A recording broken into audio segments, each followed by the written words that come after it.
buvo, kad iš tikrųjų sunkios tai rungtynės, daug labai tai nervų ir labai šaunu, kad po ilgo tai laiko tai nugalėjom. Čia daug kas kalba, kad Žalgiris krizė, kad tai krizė, bet nemanau, kad jie yra tai kokioje nors tai krizė, gal tai tiesiog nepasisekė tai keletas rungtynių. Tai bet kokiu atveju yra tai malonu, tai ko net laimėti. Koks buvo ažiotažas apie šias varžybas, tai maždaug tokios ir gavosi, tik tai gal netokios išvaizdžios.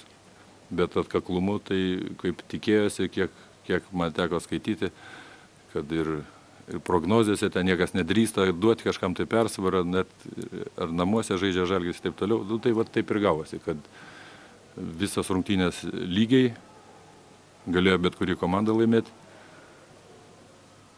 Laimėjome mes, Fortūna atsisuko ar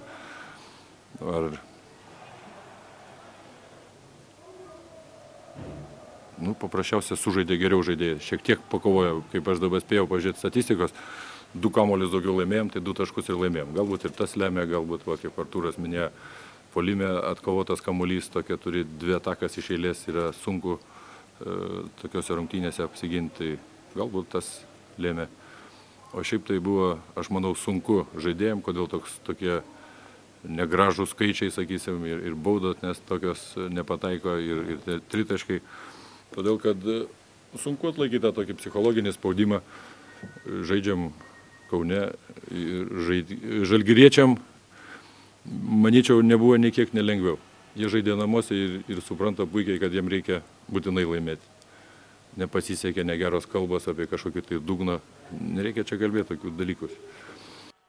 Smagu, kad vėl tos rungtynės nesvarbu, kad komandai galbūt ir vienokie laikai būna ar kitokie, bet ta, sakykime, atmosfera, kuri būdavo ir anksčiau, ir geriausiais laikais, ir dabar tiek salėje, tiek man atrodo, ir žiūrovo aktyvume buvo tikrai smagios rungtynės. Tik tai gaila, kad vis tik tai reikia pripažinti namie priešininko pranašumą.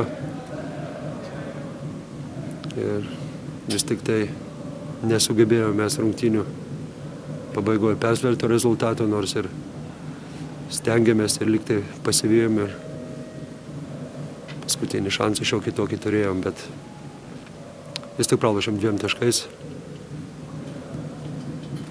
Tiek.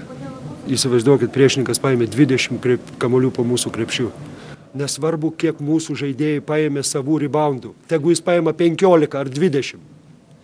Mums priešininkas paėmė 20 kamuolių po mūsų krepšių. Prie praloštų 2 taškų.